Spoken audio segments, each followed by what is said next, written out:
marka ugu horeysa aan kugu soo dhaweeyay shaashada Somali Sad oo caawa aad marti ugu tahay in aad kaga hadasho arrimo kala duwan ku soo dhaw xasan aad baad u mahadsantahay walaal marka ugu horeysa waxaan jeclahay inaan ummadda Soomaaliyeed ugu tahniyadeeyo 3 sanad guurood oo ama xornimadii ay Soomaalidu heshay marka ugu horeysa waxaan helay 26 June waa markii waqooyiga xornimada qaatay marka labaad waa markii ay Djibouti qaadatay June 27keedii marka saddexaadna shacbiga Soomaaliyeed waxaan ugu tahniyadeynayaa 1 July oo markii wadanka koonfurta qaatay xornimada Soomaaliya oo dhan isku darsatay ay midnimada qaadatay marka ugu horeysa xasan oo waxaan jeclahay inuu tahniyadeeyo shacbiga Soomaaliyeed meel kasta ay joogaan وفيها إني كاول قدومين دمانتود ولنا وحنا كتيرنا تدوات كي حرية أو نجمع دمان ووقت ولي تاجن دام صون نقولنا عبد الرحمن وحنا شعلا بالمركب وجوه رئيسة إن اللغة دينتو تاريخ نورلات كاجا وذكر كداونا الصومالية هذا شيء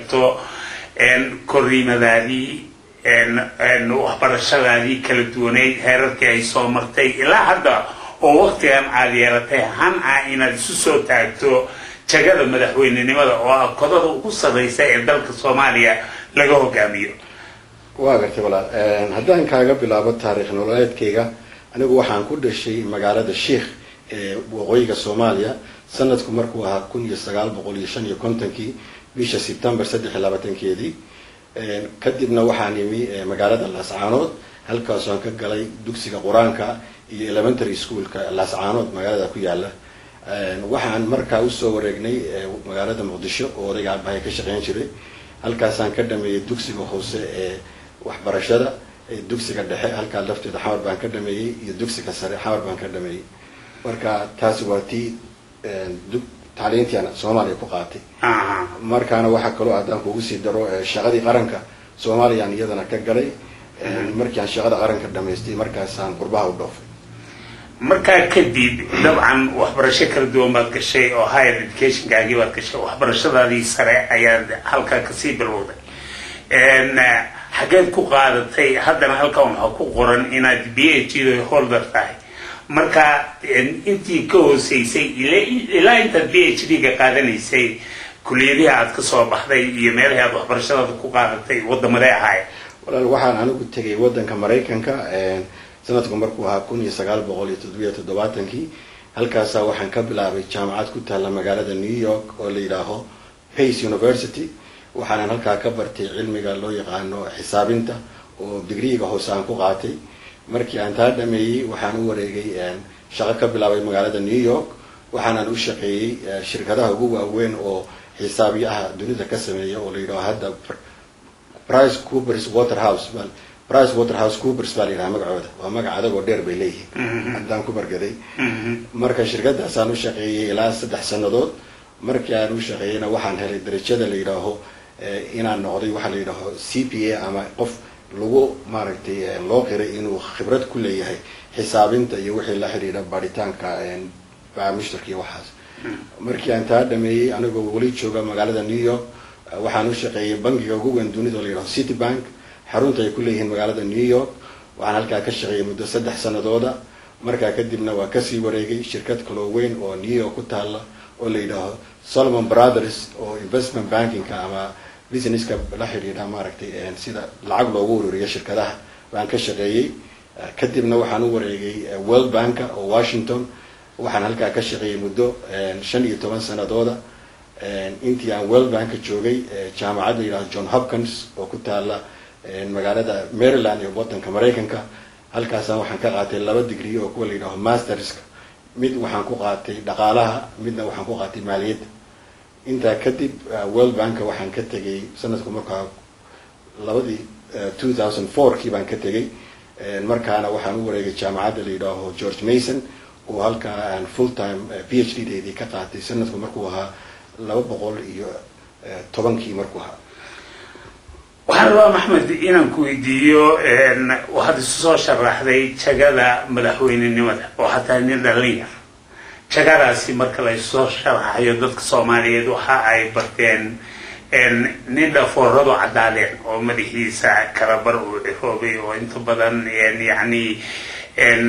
maamulka Soomaalida gudaheeda aad uga soo shaqeeyay lana soo shaqeeyay dawladda kala duwan in ka soo shaqeysay wadana tagtay waxna aad ku dhex baranaysay xaaladiisa deganeed baad wax ku baranaysay laakiin wadamada dunida saddexaad gaar ahaan Afrika geeska Afrika xaaladaha ka jira oo ka duwan yihiin wadanka wax ku soo baratay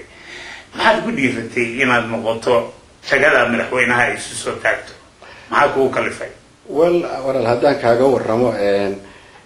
dhammaan ummadda Soomaaliyeed way ka warqabtaan marxaladda adag ee Soomaaliya ku jirto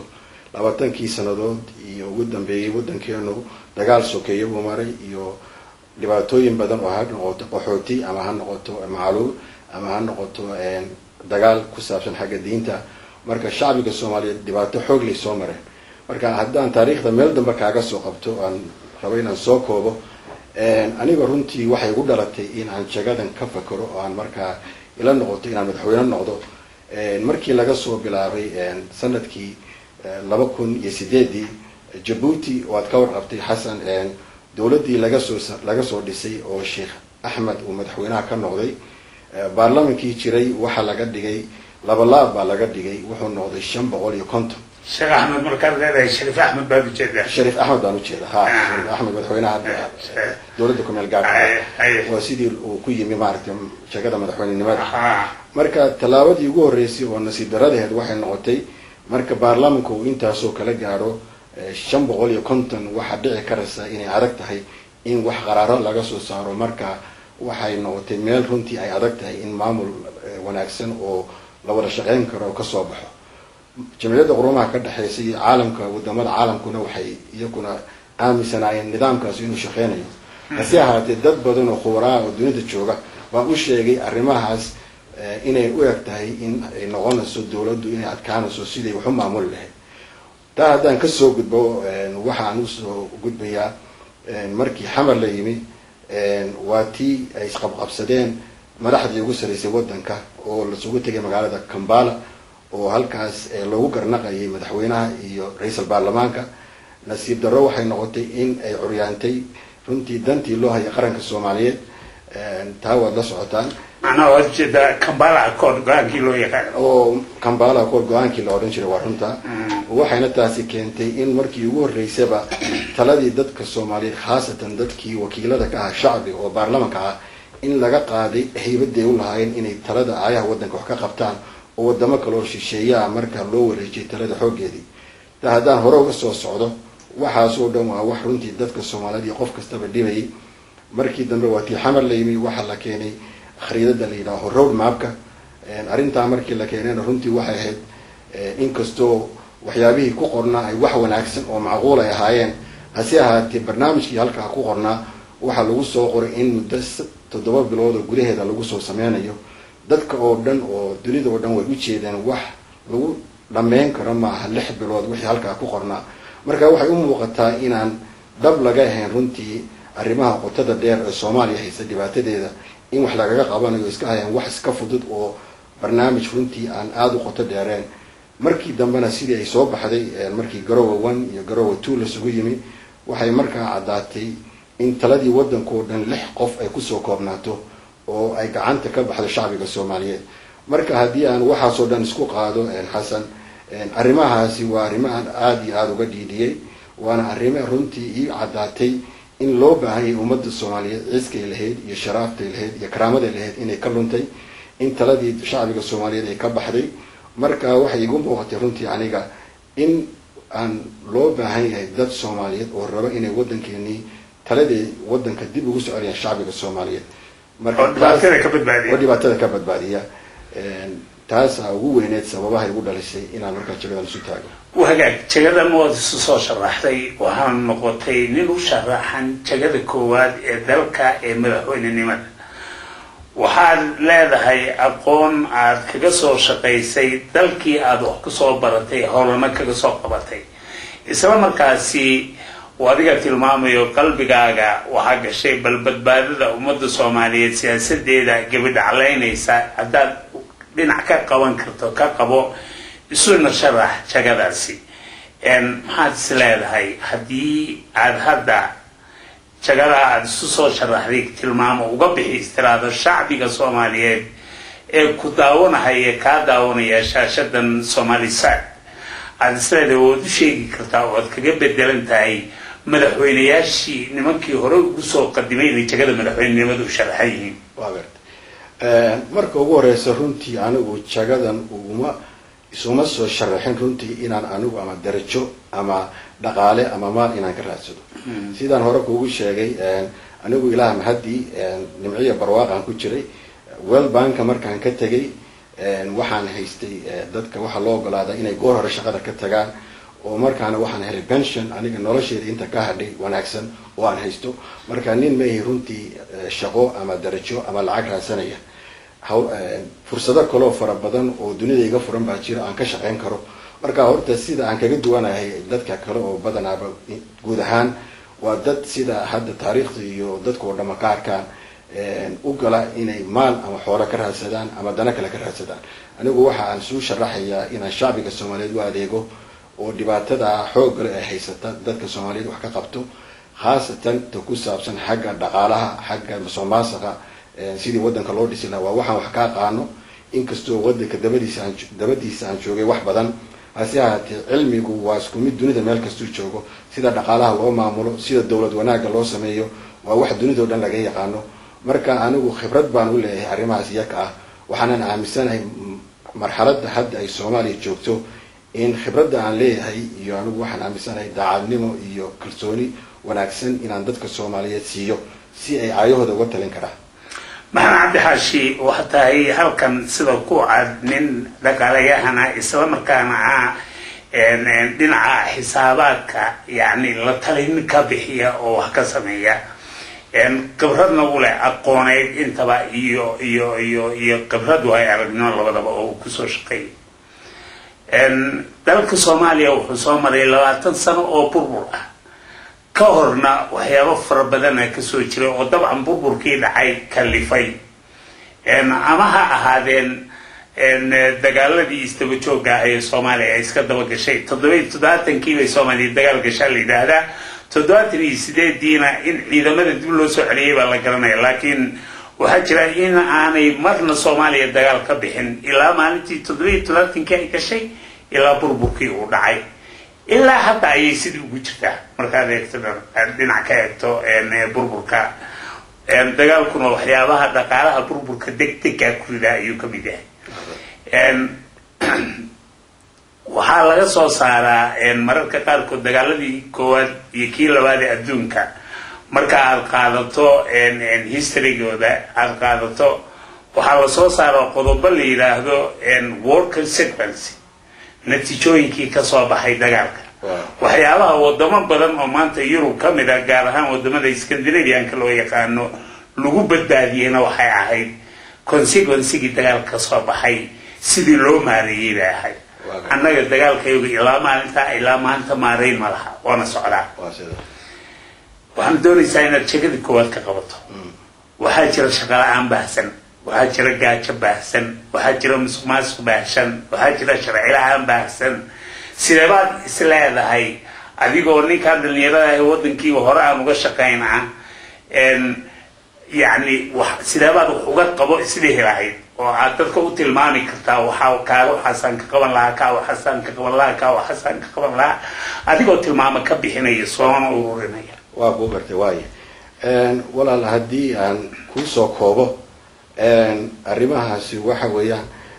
markaan anigu isu sharaxay oo xamar kaga dhawaaqay arrimihii ugu waaweynaa oo Soomaaliya haystay waxaan arkay in 6 arrimood oo waaweyn u baahan wax laga qabto marka budigoodu waa 6 weeyaan haddaan ku soo koobo waxa weeyaan sidii amniga loo sugi lahaa isla markaana cadaaladda loo xoojin lahaa marka waa saad u sheegtay muddo dheer wadanku dagaal ku soo jira marka hadda waxay u eg tahay markii ugu horeysay in hadda wadankii xasiloonidii iyo nabadii ku soo noqonayso marka arrimaha ugu horeeya oo wadankeena aan jecel hadii eebeydu aan ku guulaysto shaqadaas in amniga la xoojiyo amniga sida lagu xoojin karaana waxaan aaminsanahay inay tahay in ciidanka Soomaaliyeed ciidanka dalka iyo xoogga Soomaaliyeed la xoojiyo dibna loo dhiso loona qalabeeyo waxa kaliya oo nabadda sugi kara waxa weeyaan waa ciidanka Soomaaliyeed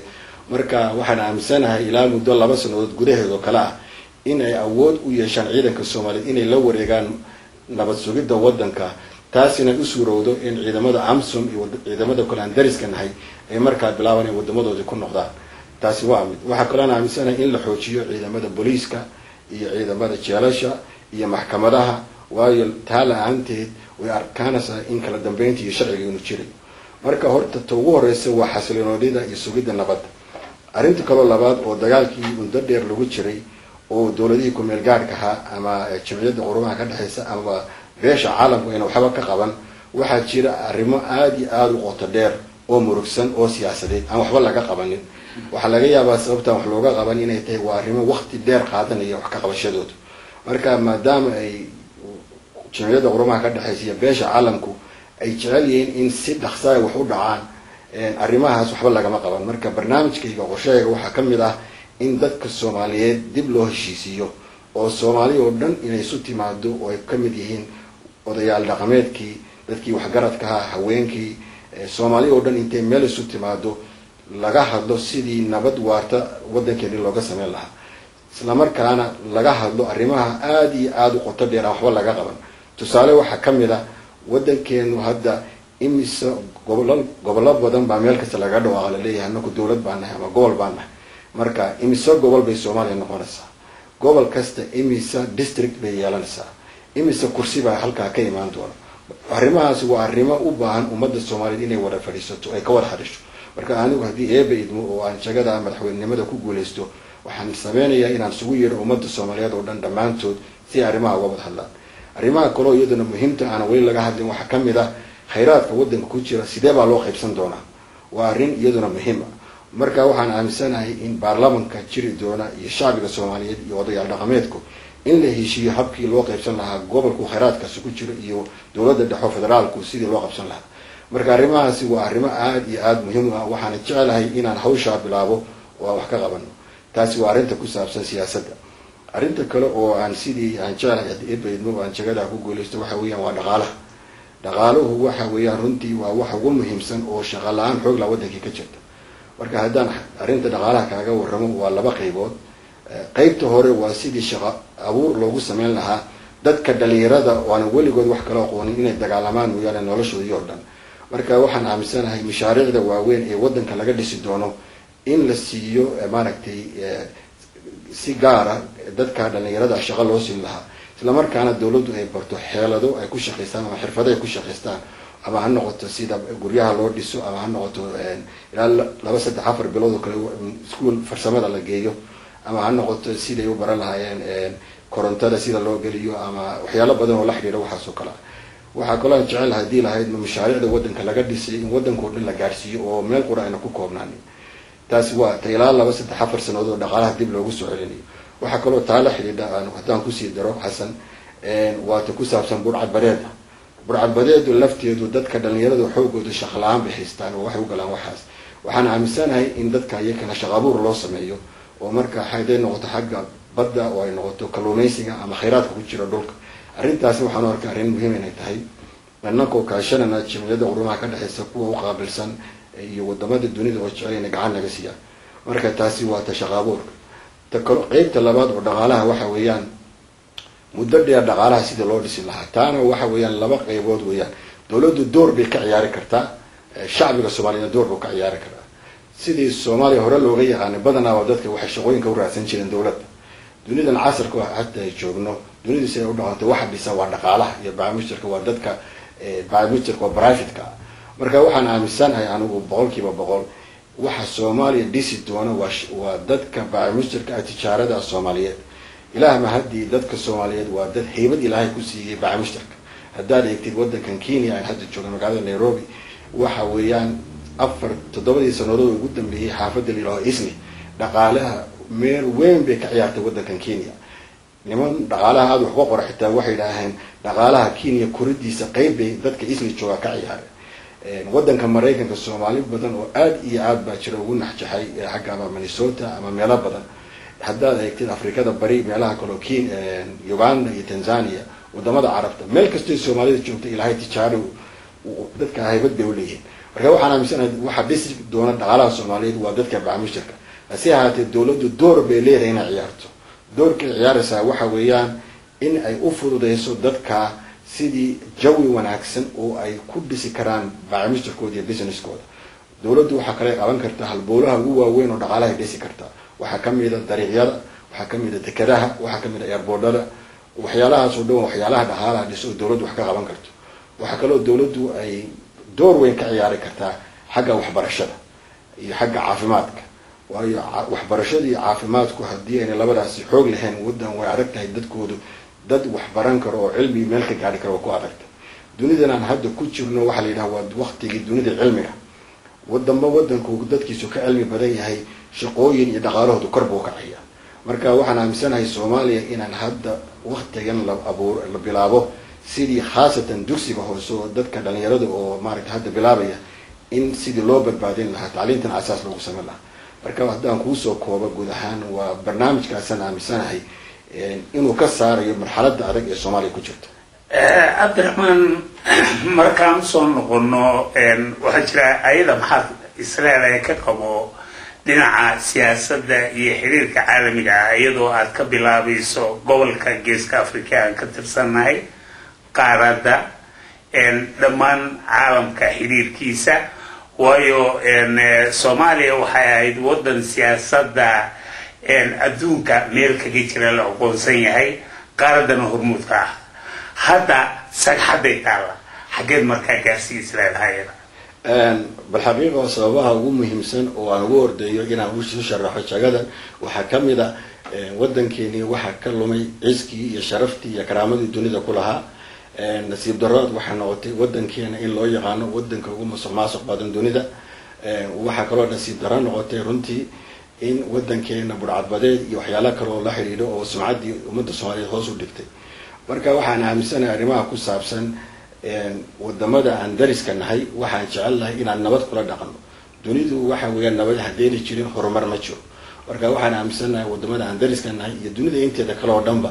in dadka Soomaaliyeed yihiin dad inay kamid xubin kamid ah beesha caalamka marka waxaan aaminsanahay in aan xiriir wanaagsan la yeelano waxaan aaminsanahay in aan barnaamijyada la yeelano dunida waxa dhici kara sabinaadu beenahay dawladaha dariska ama dad kale waxa laga yaabaa inaan arrimo badan aan isku sii arag ama aragtideedu kala duwan tahay hase ahaatee waxaan aaminsanahay wax kasta in lagu xalilo wada hadal iyo nabad iyo ixtiraam in lagu dhameyn karo wax kasta wagaag markaan inta ka soo gudubno waxaan isleeyahay waa qorshahaagis talaabo qaadka haddii aad ku guulaysato jagada madaxweynenimada oo aan isleeyahay sharaxaad fiican wad ka siisay dadka Soomaaliyeed ku dhageysanaya iyo kuwa kale afka Soomaaliga yaqaana caalamka ku baahsan intaba haddaan soo noqono hadda Soomaaliya siyaasad baa ka karsamaysa dheribaa ka shiran afkaar isweydaarsanina way ka soo dhaxbaxaysaa marka ugu horeysa haddaan kula leexdo mid kamid ah oo dhinaca dhaqaalaha la xiriirta shirkii London waxa ka soo baxay arrin in guddi isku dhafa oo caalamka iyo Soomaalida ka kooban lagu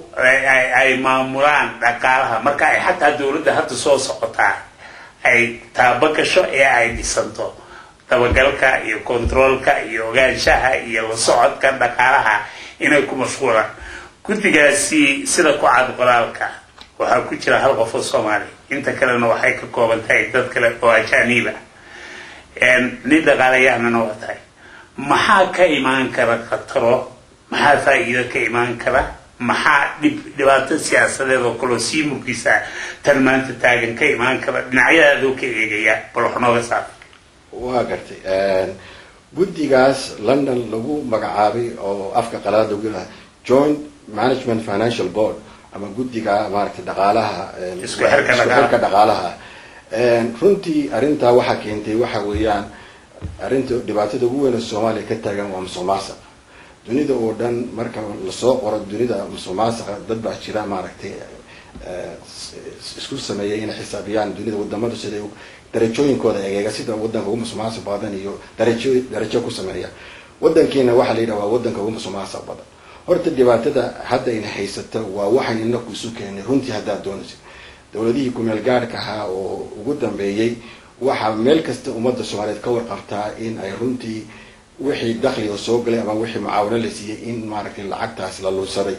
marka horta innaka dhibaatada haddaad eegtid isu keenay xoogeeda haddaan taa hore uga sii socdo runtii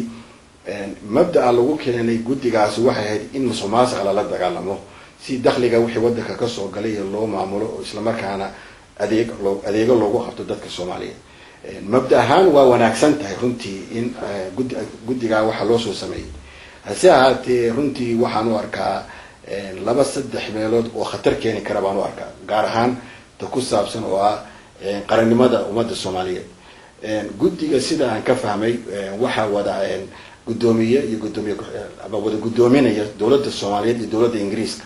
wadamo kalena waa ku jira oo Faransiisku kamid yahay iyo World Bank guddigaas dawladda Soomaaliyeed hal cod oo qurab ay ku leedahay marka waa tiradooda waxaan u maleynayaa ilaa 10 inay gaaraan inta kale dad ajnabi ah iskale marka sida ku qoran heshiiskii guddiga lagu sameeyay waxa kamid ah arrin kasta oo ku saabsan oo soo hortimaada guddiga in loo codeynayo marka codku meesha uu bato talada loo goonaya marka maadaama Soomaaliya hal cod oo kaliya ku leedahay oo loogaga badan yahay marka macnaheedu waxa weeyaan haddii dadka kale inteeda kale aan Soomaalida ahayn ay la noqoto in si gooniya loo maamulo dhaqaalaha Soomaaliyeed iyo arrimaheeda marka waxa dhici karaysa waxyaalo aad u muhiim oo qarannimada Soomaaliyeed u muhiim ah in dawladdu taladeedu ayna waxba ka qaban karin marka waxyaalahan anigu arko runtii khaldaadka ay ama dawladdu ay sameysay waxa ahayd inuu jiro hab dawladda Soomaaliyeed ay meelo kale oo dhexdhexaadina ama dad kale loo tagi karo afka qalaad waxa lagu yiraahdo arbitration oo haddii arrimo aad iyo aad dawladda Soomaaliyeed ay dareensan tahay inay meel ka dhac ku tahay qarannimada Soomaaliyeed ay jiraan sidii maxkamad sare oo kale ama guddi sare oo ay uga andacoon karto oo dhan karto arrimahaas wax la qaadan kara ma arrimahaasi waxaan u arkaa nasiib darro inay tahay waayo guddigan inkastoo dhaqaale loo sameeyay arrimaha ay talooyinka ka goonayaan waa arrimo siyaasadeed marka inkastoo magac dhaqaale uu wato hase ahaatee waxay ugu muuqataa arrimo aad iyo aad loogu baahan yahay dawladdu iyo qarannimadu inay tala ka gooyaan in ay ku jirto marka arrintaas waan ka walaacsanay anigu waa gartay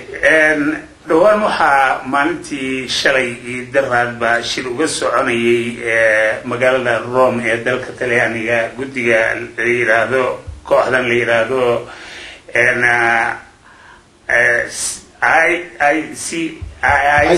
ICG International Contact Group ICG du waxay soo saartay maanta bayaan aad u dheer oo isaga laftiisa moodo in uu xaglinayo sidii kii dagaalka kale marka dagaalka laga hadlay inuu kiisi ayidayo arbitration ma jiro la isla laabto waxaan loo go'aaminayaa waa shacbiga Soomaaliyeed shacbigii Soomaaliyeedna hal cod buu ku leeyahay isaga laftiisa ka kale iyo kani markay is-cuskadaan sida aad sheegtana aan cid xeerada salkeeda waxa ugu jira hal qof oo kaliya ay yihiin maxaad ka rajaynaysaa inay ka soo bixi karaan arrintaas iyada way dhici kartaa in marka qaarkood qolyaha laftoodu ay qolyihii boobayay hantida magaca Soomaaliyeed huwada ka fiicnaadaan oo ay ku bixiyaan ilaa macquula oo si macquula oo waxtar loo bixiyo laakiin mararka qaarkood ninka Yurub ka yimid ee martida ku dhulkaani problemka Soomaalida iyo bidiyaashtiga baahidu ay leedahay kala mudnaanshaha ay leedahay mashaariicda la rabo in lagu fuliyo dhaqaalahaasi yani wax ka ogaanshiisu aad buu koobnaan karaya marka seeba looga badbaadi karaa badisla runtii waxay ugu muuqataa in loo baahan yahay marka ugu horeysa guddigu arrimaha ay ballan qaaday inay sameyso mabda ahaan waa wax wanaagsan hase ahaatee waxaa dhici karaysa marka dambe oo hawsha la guda galo inay imaan karaan arrimo waaweyn oo laisku khilaafo baa dhici karaysa marka haddii niyad sami iyo daacadnimo wax loo sameeyo oo niyad wanaag wax loo sameynayo waxaa dhici karaysa inteeda badan oo dhan waa wax dan u ah ummadda Soomaaliyeed hase ahaatee waxa weeyaan waxaa dhici karaysa tala kasta oo la goonayo oo la sameynayo oo arrimaha ku saabsan waxa ku qoran wixii la horkeeno guddigaasi inay codeyn ku sameyn karto marka waxaan aaminsanahay ummadda Soomaaliyeed inay arrintaas ay soo dhaweyso hase ahaatee dad ku saabsan cilmiga sharciyada yaqaano oo caalamka ay yaqaana inay kala tashadaan oo ay eegaan haddii ay jiraan wax wanaagsan oo la sameynayo waa wax wanaagsan hase ahaatee hadday jiraan waxyaalo xadgudub ku sameynaya khaasatan madax banaanida Soomaaliyeed iyo aayaha waddanka oo muhiim ah oo loo baahan yahay in dadka Soomaaliyeed qura ay gooyaan arrimahaas waxaan aaminsanahay iyadoo aanan hadda rabin inaan idhaaho waa wax hadda dhibaato jirta laakiin dariiqyaha u furan oo ummadda Soomaaliyeed oo sharciga dunida oo dhan oo aad iyo aad runtii ixtiraam iyo arrimahaas jira marka waraaqahan la soo qoray weli maaha wax runtii dad la horkiino sharciga yaqaano maaha waa wax la soo qoray marka arrintaas waxaan aaminsanahay inay dowladda Soomaaliyeed ay haystaan meelo kale oo ay maaragtay cuskan karaan haddii ay ku kalifto haddii ay beelmo maxamed haddaan ku weydiiyo xamar waxaa ku kulansan odayaal dhaqameedyadii Soomaaliyeed jirka Soomaalida tan iyo 1991 maalin bacad baa soo jiranay oo bukaan ku saameynay maanta waxaa xamar ku kulansan qaybtii ugu dambeysay jirka Soomaaliyeed ka fayoobay qaybtii ka horeysay kordhow baa way dhexdii ahaa la taabtay waxa ay culimadii soo jireen ka ahay ee dadka kitaabada geedaha dhexdooda ahkaamta ku kala saari jirtay ay ahay la dhihi jiray sunna wal jamaa dagaalka la geliyay maanta qorigay janaqaareen marka aad eegto odayaasha Soomaalidu arrimaha dhacaya bariga ka ahayn inkastoo ayaga laftooda ihaano badan loogu geystay qaar ka mid ah ay dhaxyaaceen arrintaasi haddana yani wali waxa loo oran karay xoogga fayoobi halkaas waa ay maskaxda fayoob oday dhaqameedka maanta oday dhaqameedkii Soomaaliyeed xamar buu joogaa siyaasadda jahaynaysa marka aad eegto waxaana laga rabaa iyagu inay soo saaraan dadkii baarlamaanka Soomaali badbaadiya laga dhigi lahaa sida lagu hawan yahay ee siiqada hadalku u dhacayso haddii la doonayo aan run ahaan laakiin siiqada hadalku si u dhacayso odayaasha Soomaaliyeed waxa ay shalay muuqanayo ay ka dhawaaqayeen in dawladda wasiiradeedu ay gacmaha kula jiraan horena waa loo tuumay dadka sharaxayana waa ka mid tahay siba kalsooni loogu qabi karaa in ay soo saari karaan wax ayaga niyadooda ka soo go'ay oo rasmi ah haddii ay soo saari waayaan